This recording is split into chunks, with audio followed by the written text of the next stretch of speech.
अस्सलाम वालेकुम। मेरा नाम मीर अब्दुल्ला है और आप मुझे देख रहे हैं हमारे यूट्यूब चैनल मीर अब्दुल्ला पे। मार्केट पिछले तकरीबन 4 दिनों के अंदर मार्केट ने तकरीबन 9 से 10,000 पॉइंट का इज़ाफ़ा किया।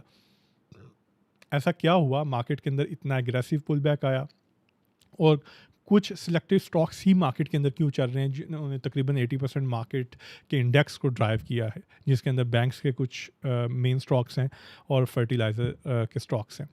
तो इसको बड़ा डिटेल के साथ डिस्कस करेंगे। बहुत इंटरेस्टिंग डिस्कशन होने वाली है। म्यूचुअल फंड्स के जो इन्फ्लोज आ रहे हैं धड़ाधड़ मार्केट के अंदर, इसके पीछे क्या वजह है? अच्छा, ये मैं आपको यहाँ पे क्लियर कर दूँ कि ये जो पैसा आ रहा है मार्केट के अंदर, ये फ्रेश मनी नहीं है, ठीक है?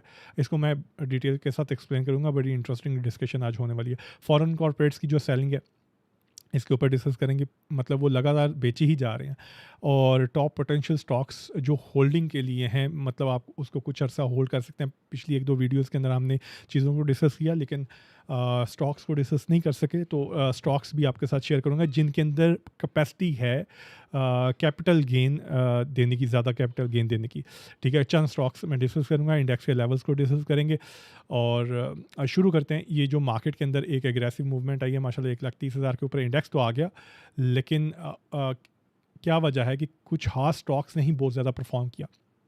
अच्छा, जो हमारी प्रीवियस डिस्कशन रही है मार्केट को लेके कि मार्केट उस टाइम पे क्लोज हुई थी जहाँ पे 23 जून को 3800 पॉइंट नेगेटिव मार्केट क्लोज हुई थी। और जो हमारी डिस्कशन थी मार्केट को लेके, या तो मार्केट 1,16,000 से ही पुल बैक ले लेगी जहाँ पे क्लोजिंग हुई है, कल हो सकता है यहाँ से रिकवरी आ जाए, या फिर 1,15,000 इसी के आसपास से ये जो करेक्शन शुरू हुई है मार्केट की 1,26,000 का, जो 1,26,700 का हाई लगा, इस करेक्शन का जो पुल बैक आएगा ये इस लेवल के आसपास से आएगा, या 1,15,000। तो हमारी ये डिस्कशन थी जब फुल सेलर्स ने डोमिनेट करके मार्केट को क्लोज करवाया 3800 पॉइंट नेगेटिव पे, तो उस टाइम पे आपको बताया था कि यहीं से पुल बैक मार्केट के अंदर आएगा। लेकिन ये ख़ास तौर पे ये जो पुल बैक आया इतना एग्रेसिव, इसके पीछे जो वजह है और जो मार्केट बढ़ती जा रही है, इसके ऊपर हम ज़रा पहले डिस्कस करते हैं। अच्छा, हमारी बजट के बाद एक जो डिस्कशन हुई थी जिसके अंदर हमने बजट को डिस्कस किया, ईरान इसराइल वॉर और उसके कॉन्सिक्वेंसेस, फिर जो टैक्स वगैरह लगे थे पीएसएक्स से रिलेटेड, उसको भी हमने डिस्कस किया था। तो उसके अंदर हमने एक चीज़ को डिस्कस किया था कि tax on debt based mutual funds increase from 15% to 25%। यानी कि जो डेट बेस्ड म्यूचुअल फंड्स हैं, मतलब वो म्यूचुअल फंड्स जो अपना पैसा 50% या 50% से ज़्यादा इन्वेस्ट करते हैं फिक्स सिक्योरिटीज़ के अंदर। फिक्स सिक्योरिटीज़ क्या हैं? लाइक बॉन्ड्स हैं, टी बिल्स हैं, कॉर्पोरेट बॉन्ड्स हैं।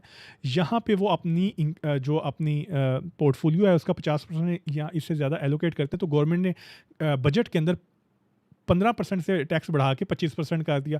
फिर गवर्नमेंट ने टैक्स रिवाइज़ किया, बजट के बाद 36 अरब रुपए के मज़ीद टैक्सेस लगाए और उसके अंदर गवर्नमेंट ने ये डेट बेस्ड जो म्यूचुअल फंड है इनके ऊपर जो 15 से 25% टैक्स किया गया था, इसके ऊपर उन्होंने टैक्स कर दिया 29%।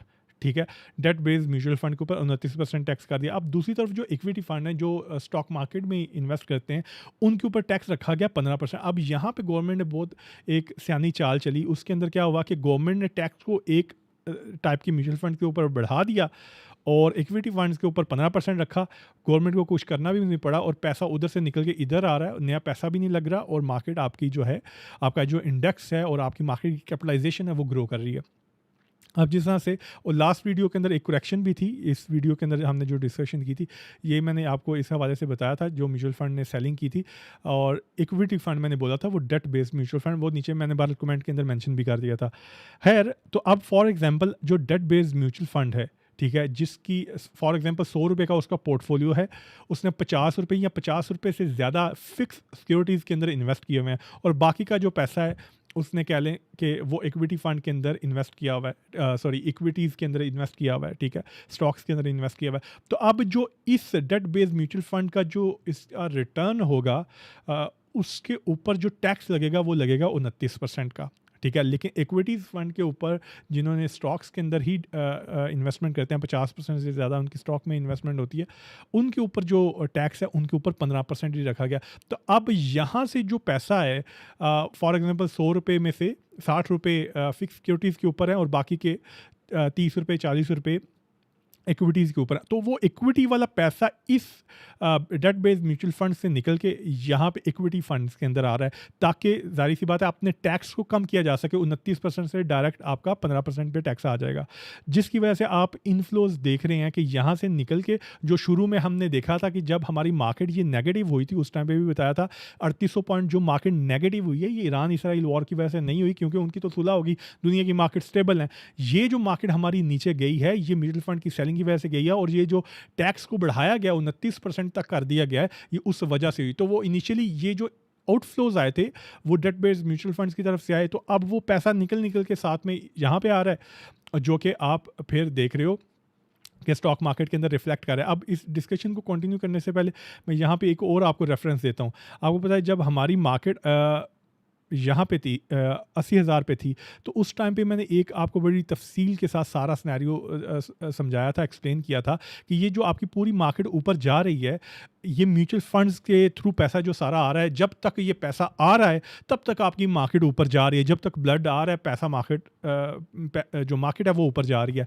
और ये पैसा कहाँ से आ रहा है ये भी मैंने आपको बताया था कि गवर्नमेंट ने दिसंबर 2024 तक डेडलाइन दी थी कि जो बैंक्स हैं वो अपनी एडवांस टू डिपॉजिट रेशो, यानी कि अगर आपके पास 100 रुपये के डिपॉजिट हैं तो उसके ऊपर कम से कम 50 रुपये का आपने लोन देना है, ठीक है, ताकि इकोनॉमी जाहिर सी बात है ग्रो कर सके। अब जिन बैंक्स की एडवांस टू डिपॉजिट रेशो 50% से कम थी, तो उन्होंने क्या किया, जो उस टाइम पे 20% इंटरेस्ट रेट था, तो वो -3% काइबोर के ऊपर जो है वो लैंड करने लग पड़े, ठीक है, मतलब 20% इंटरेस्ट रेट था तो वो 17% के ऊपर ऑफर करने लग पड़े।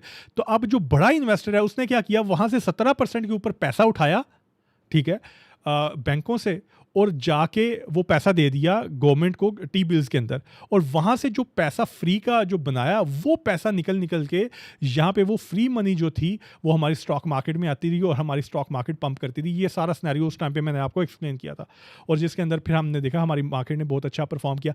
अब वही जो पैसा जो फ्री मनी, क्योंकि दिसंबर के एंड तक ये डेडलाइन थी, तो अब जब वो फ्री मनी मार्केट में आना ख़त्म होगी और वो पैसा निकलना शुरू हो गया, और वो टाइम था जनवरी का, और यही वजह थी मैंने आपको बताया था क्योंकि दिसंबर एंड तक ये ख़त्म हो जाना था, तो जनवरी के अंदर मैंने आपको बताया था कि जनवरी से लेके मार्च तक जो आपकी मार्केट है वो साइडवेज रहने वाली है, ठीक है। और आपने देखा कि जनवरी से मार्च तक मार्केट साइडवेज रही, क्यों? क्योंकि म्यूचुअल फंड से जो ब्लड आ रहा था, जो पैसा आ रहा था मार्केट के अंदर इंजेक्ट हो रहा था, वो रुक गया। वो रुका तो आपकी मार्केट सारी की सारी रुक गई, क्योंकि पैसा सिर्फ म्यूचुअल फंड के थ्रू आ रहा था। बाकी इंस्टीट्यूशंस देखें तो वो चुप करके बैठे हुए थे, उनके थ्रू इतनी बड़ी इन्वेस्टमेंट्स नहीं आ रही थी, ठीक है। तो अब यहाँ पे जो गवर्नमेंट ने क्या किया, जो मैंने आपको सारा अभी सिनेरियो यहाँ पे एक्सप्लेन किया कि डेट बेस्ड म्यूचुअल फंड के ऊपर क्या किया, 29% टैक्स कर दिया, इक्विटी के ऊपर 15% रखा। टैक्स के अंदर दोनों के अंदर मतलब आधे का फर्क है, यहाँ पे 29 है तो यहाँ पे 15 है। तो यहाँ से अब वो जो इक्विटी वाला पैसा है जो इक्विटीज़ के अंदर इन्वेस्ट हुआ है, यहाँ से निकल के वो यहाँ पे आ रहा है। अब दूसरा इसके अंदर इंपॉर्टेंट पॉइंट है कि जो कंपनीज इन्वेस्ट करती थी म्यूचुअल फंड्स के थ्रू फिक्स सिक्योरिटीज़ के अंदर, उनके ऊपर टैक्स इतना नहीं था, तो अब उनके ऊपर भी 29% कर दिया गया। तो इस तरह से आप देख रहे हो कि कंपनीज भी देखो, आप जो फीपीलीपी का डेटा देखो तो कंपनीज भी उस टाइम पे शुरू में सेलर थी, और अभी कंपनीज भी थ्रू आउट म्यूचुअल फंड के साथ बायर हैं, ठीक है, जो पैसा यहाँ से निकल के यहाँ पे आ रहा है, ठीक है। और ये जो डेट बेस्ड म्यूचुअल फंड के अंदर पैसा पड़ा हुआ है, ये मतलब एक एस्टिमेट है कि 2 से 2.5 ट्रिलियन रुपीज़ यहाँ पे पड़े हुए हैं, ठीक है, मतलब ये टोटल जो इसका साइज़ है। और यहाँ से अब अगर 1% भी पैसा यहाँ से निकल के इक्विटीज़ के अंदर आता है तो वो तकरीबन 40 अरब के आसपास तकरीबन बनता है, ठीक है। अच्छा, अब यहाँ पे अगर हम देखें कि ये जो मार्केट बड़ी है, इसमें से 80% वो स्टॉक्स ही क्यों चले हैं जो बैंकिंग स्टॉक्स हैं और जो फर्टिलाइज़र वगैरह है, तो इसके अंदर वो जो पैसा निकल के आ रहा है वो कहाँ से निकल के आ रहा है, वो जो डेट बेस्ड म्यूचुअल फंड से निकल के आ रहा है। तो उनकी प्रायोरिटी है हाई पेइंग जो डिविडेंड स्टॉक्स है ना, वहाँ पे पैसा डाला जाए, ठीक है, जो सेफ हेवन्स हैं स्टॉक मार्केट के अंदर, हमारी स्टॉक मार्केट के अंदर। तो पैसा इसलिए जो मेजर चंक है वो गया आपके बैंक्स के अंदर, उसके बाद फिर दूसरे नंबर पे गया फौजी फर्टिलाइज़र के अंदर, और तीसरे नंबर पे अभी पैसा थोड़ा थोड़ा आना शुरू हुआ है आपकी जितनी भी ऑयल एंड गैस की कंपनीज़ हैं बड़ी बड़ी, जो जिसके अंदर मारी है, उसके बाद फिर OGDC SNGP वगैरह, तो यहाँ पे पैसा आना, और हबको, ठीक है, तो यहाँ पे पैसा आना शुरू हुआ। तो इसलिए मेन जो स्टॉक्स चले हैं वो 8-10 स्टॉक्स चले हैं जिसकी वजह से आपने देखा कि मार्केट के अंदर इतना बड़ा आपने जो जंप देखा। और 24 जून से लेके 2 जुलाई तक यानी आज तक तकरीबन ये 7-8 ट्रेडिंग सेशन बनते हैं। इसके अंदर जो नेट बाइंग है कंपनीज और म्यूचुअल फंड्स की, ये $42 मिलियन की बाइंग है। ये तकरीबन पाकिस्तानी 12 अरब रुपया तकरीबन बनता है। अब यहाँ पे $6 मिलियन की सेलिंग थी इनिशियली, और उसके बाद थ्रू आउट अभी बाइंग म्यूचुअल फंड्स की हम देख रहे हैं, जो कि आपको मैंने यहाँ पे भी दिखाया कि म्यूचुअल फंड ने $32 मिलियन की बाइंग की है, कंपनीज ने तकरीबन $9.25 मिलियन की, तो ये $42 मिलियन के करीब करीब ये बाइंग बनती है इनकी। तो अब जब तक म्यूचुअल फंड्स के थ्रू पैसा यहाँ पे आ रहा है, इंटैक्ट है, जिस तरह से यहाँ पे आपने सिचुएशन देखी, वो पैसा आता गया, मार्केट पंप होती गई, और सेम चीज़ वो आप यहाँ पे भी देख रहे हो, इसीलिए वो मार्केट आपकी पंप कर रही है। और इसके अंदर याद रखिएगा सारी मार्केट फोकस नहीं होगी यहाँ पे, तो ओवरऑल देखो ना सारी मार्केट बढ़ी है। अब इसके अंदर जो हमारी प्रीवियस वीडियो के अंदर डिस्कशन भी हुई थी कि जो आपका मेन बोर्ड है ना, जितना सीमेंट है, स्टील है, ऑटो है, रिफाइनरीज हैं, ठीक है, इसको चलने में 1-1.5 महीना लगेगा। और इसके अंदर जितने भी अर्निंग बेस्ड स्टॉक्स हैं, अर्निंग की ग्रोथ है जिनके अंदर, उन वो स्टॉक्स आप फिर जो आगे एनुअल रिजल्ट्स इनके आ रहे हैं उनके करीब इनको परफॉर्म करता हुआ देखोगे। कुछ स्टॉक्स को आज हम डिस्कस भी करेंगे।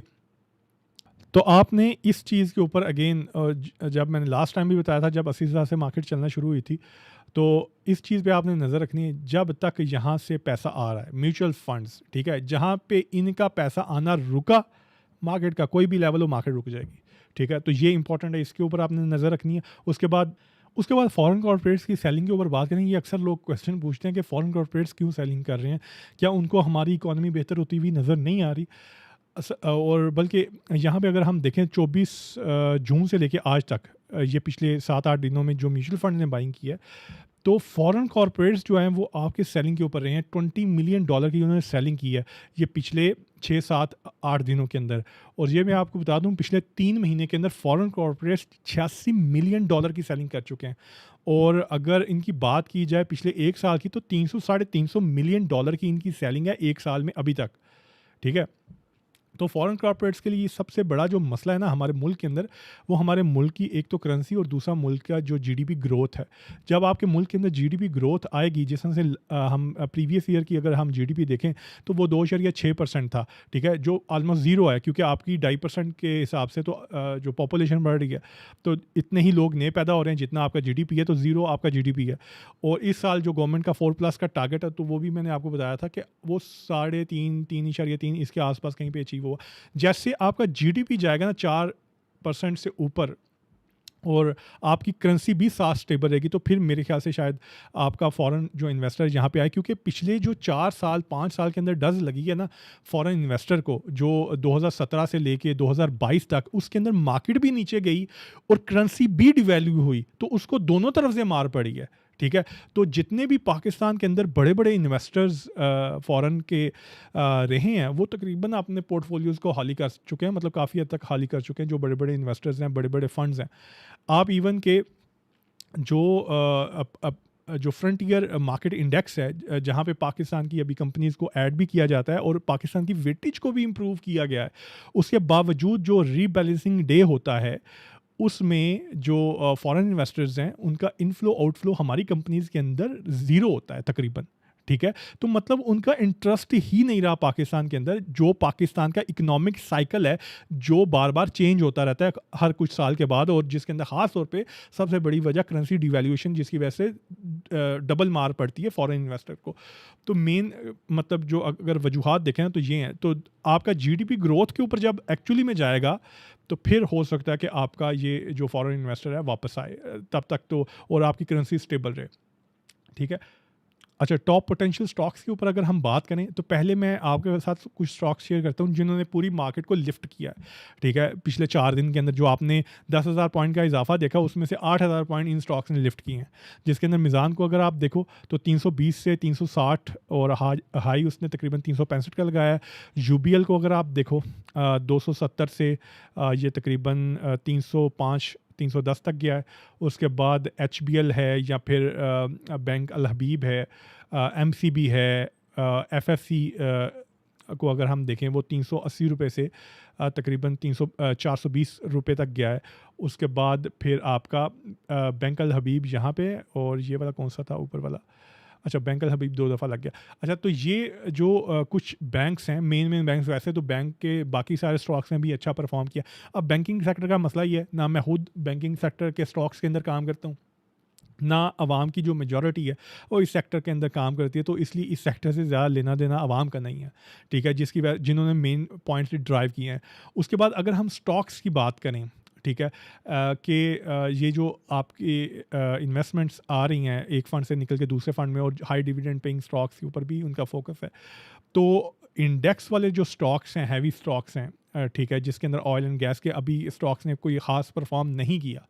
मारी पहले नंबर पे है। मारी को अगर हम देखें 650 रुपये के ऊपर अभी खड़ा हुआ है, तो इसका जो इनिशियल लेवल होगा वो 720 रुपये, 725 रुपये है, ठीक है। ये मेजर एक ब्रेकआउट लेवल है इसका, 725 रुपये, ये इनिशियल लेवल बता रहा हूँ, ठीक है। और ये इंडेक्स वाला स्टॉक है। एंग्रो को अगर देखें, ये भी इंडेक्स वाला स्टॉक है, इसका ब्रेकआउट लेवल 190 रुपये के ऊपर है, और इसका इनिशियल जो लेवल है, ठीक है, शॉर्ट टर्म में इनिशियल लेवल 212 रुपये।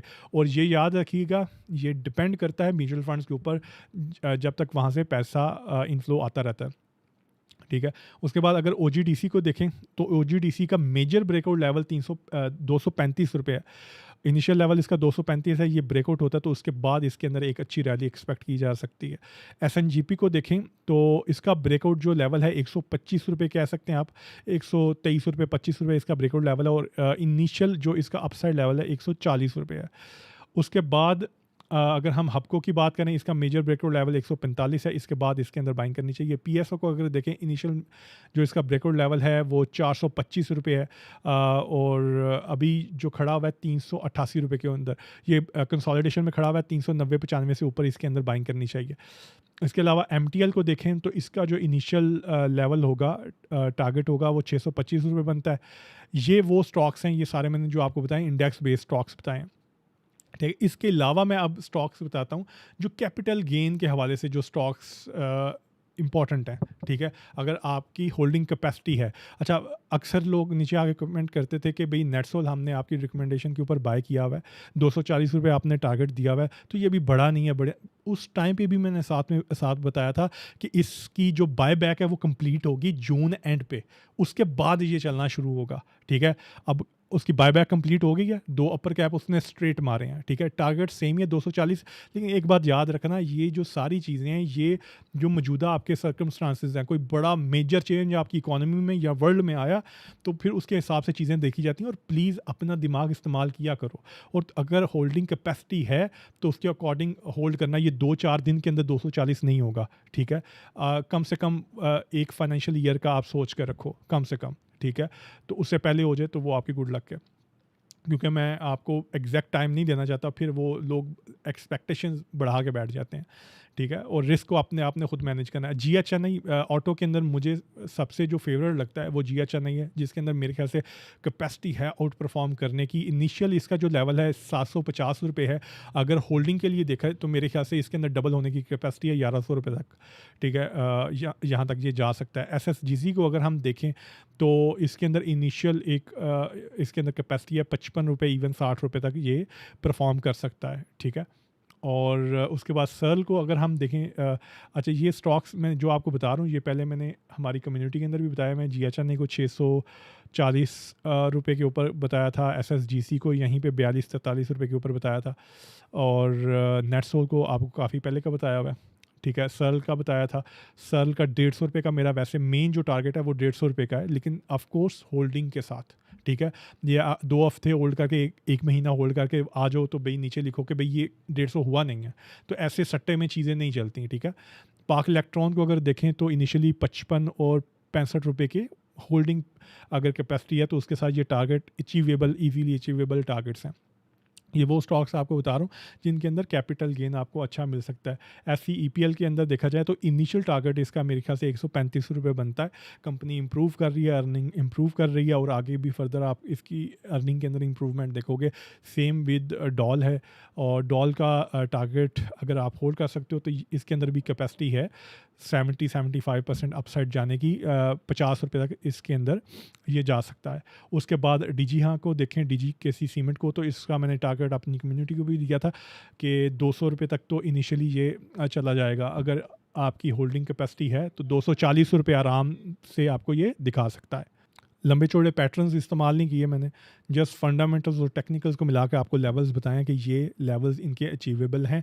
इन स्टॉक्स को आप कंसिडर कर सकते हैं। ये फ्यू स्टॉक्स मैंने आपको बताए। अच्छा, थोड़ी सी 1 मिनट की हम डिस्कशन इंटरनेशनल मार्केट को लेके कर लेते हैं। इसके ऊपर मैंने जो आपको पैटर्न बताया हुआ है कि एक पैटर्न बनेगा अल्टीमेटली, वो पैटर्न बनेगा और मार्केट को वो वापस खींचेगा नीचे की तरफ, जिसको मैंने नाम दिया था उम्मीद तोड़ने वाला पैटर्न। और ये दुनिया की सारी मार्केट्स के अंदर आपको बनता हुआ नज़र आएगा।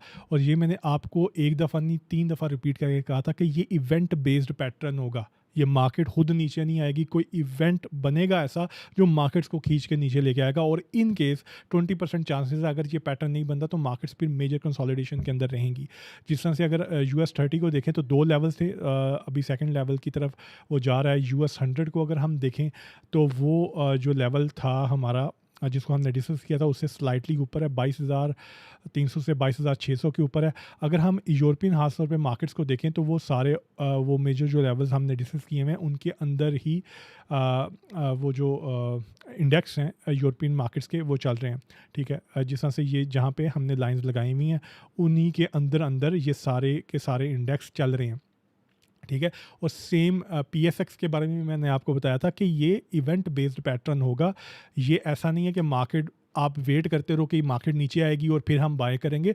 ये इन एडवांस आपको बताया और जो मार्केट की मौजूदा मूव है उसके अकॉर्डिंग आपने चलना है। ठीक है, अब ये नहीं है कि मार्केट ने अपने सेंटिमेंट्स चेंज किए हैं, मार्केट के अंदर कोई डेवलपमेंट हुई है जिसके अकॉर्डिंग मार्केट बिहेव कर रही है और आप बैठे रहो कि भाई नहीं नीचे पैटर्न बनना है, तो वो नीचे पैटर्न बनेगा किसी मेजर इवेंट की वजह से बनेगा। अच्छा, उसके बाद हम अगर बात करें यहाँ पे इंडेक्स की, इंडेक्स के लेवल्स की, तो ये 2 इंडेक्स के इंपॉर्टेंट लेवल्स हैं, 1,31,500, 1,35,800। अब ये टोटल डिपेंड करता है मार्केट की लिक्विडिटी के ऊपर। ठीक है, मार्केट की लिक्विडिटी इंटैक्ट रहती है, मार्केट इजीली इसको ब्रेक करेगी, मार्केट इजीली इसको भी ब्रेक करेगी। ठीक है, लिक्विडिटी का इंटैक्ट रहना ज़रूरी है। लेवल्स अगर टेक्निकली हम देखें, जिस तरह से मैं लेवल्स को कैलकुलेट करता हूँ लाइन से हट के, तो ये 2 मार्केट के इंपॉर्टेंट लेवल्स निकल के आ रहे हैं जिनको आप देख सकते हो। स्टॉक्स मैंने आपको बता दिए हैं और अपनी फीडबैक से आगाह कीजिए जितनी भी इंटरेस्टिंग हमारी डिस्कशन आज हुई है। और जो नेक्स्ट बैच के बारे में मैसेज कर रहे हैं, पूछ रहे हैं, हमारा नेक्स्ट बैच की अनाउंसमेंट इंशाल्लाह से नेक्स्ट वीक में मंडे वाले दिन इंशाल्लाह से होगी। उस टाइम पे आपको सारी डिटेल्स मिल जाएंगी। बहुत शुक्रिया, अपनी फीडबैक से आपने ज़रूर आगाह करना है। अल्लाह हाफिज़।